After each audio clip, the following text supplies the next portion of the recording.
And tomato chutney ఎలా prepare చేయాలో చూద్దాం. ఫస్ట్ ప్యాన్లో ఆయిల్ యాడ్ చేసుకోవాలి. అండ్ నెక్స్ట్ వెల్లుల్లి, ఎండుమిర్చి, నెక్స్ట్ మినప్పప్పు, శనగపప్పు యాడ్ చేసుకొని ఫ్రై చేసుకోవాలి. ఆవాలు కూడా కాస్త వేగిన తర్వాత జీలకర్ర అండ్ సోంపు యాడ్ చేసుకోవాలి, 1/2 స్పూన్. అండ్ కరివేపాకు యాడ్ చేసుకుంటున్నాను. అండ్ నెక్స్ట్ సోంపు అండ్ జీలకర్ర 1/2 స్పూన్ యాడ్ చేసుకొని వేయించుకోవాలి.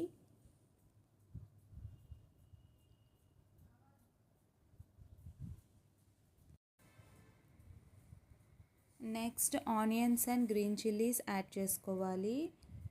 నేను 2 medium size onions and 2 green chillies తీసుకున్నాను. మీకు స్పైసీ ఎక్కువ కావాలంటే చిల్లీస్ ఎక్స్ట్రా తీసుకోండి.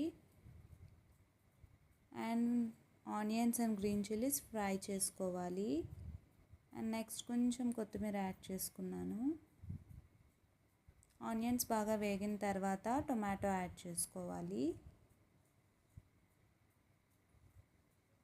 రెసిపీ 20 మినిట్స్లో ప్రిపేర్ అయిపోతుంది. ఈజీగా కూడా చేసుకోవచ్చు. అండ్ బెస్ట్ కాంబినేషన్ రైస్తో తీసుకోవచ్చు, chapatis, idlis, dosas. Next 5 medium size tomatoes chop చేసుకొని యాడ్ చేసుకోవాలి. నేను టొమాటోస్లో సీడ్స్ తీసేస్తున్నాను. మీకు కావాలంటే సీడ్స్తో వేసుకోవచ్చు.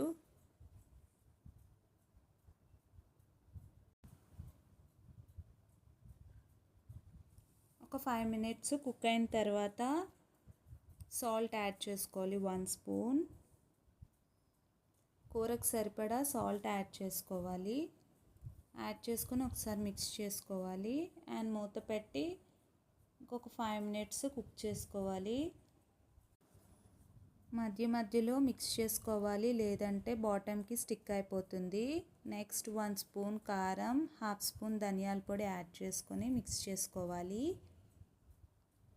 ఒక 2 to 3 మినిట్స్ కుక్ చేసుకున్న తర్వాత వాటర్ యాడ్ చేసుకోవాలి.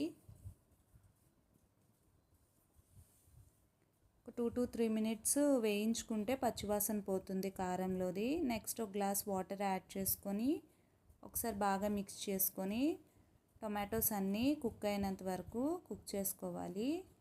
ఇంకొక 10 మినిట్స్లో కుక్ అయిపోతుంది. టొమాటోస్ చిన్నగా చాప్ చేసుకుంటే త్వరగా కుక్ అయిపోతుంది. పెద్దవి తీసుకుంటే కొంచెం టైం ఎక్స్ట్రా పడుతుంది.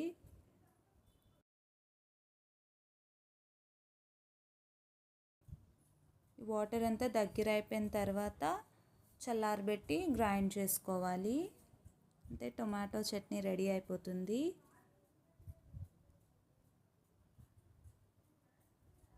చల్లారబెట్టిన తర్వాత మిక్సీ జార్లో వేసుకొని మెత్తని పేస్ట్లా చేసుకోవాలి. ఈజీగా ప్రిపేర్ చేసుకోవచ్చు.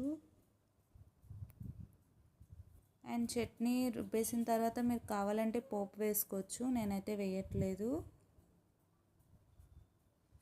And if you like my videos, like, share and subscribe, and thank you for watching. And try the recipe.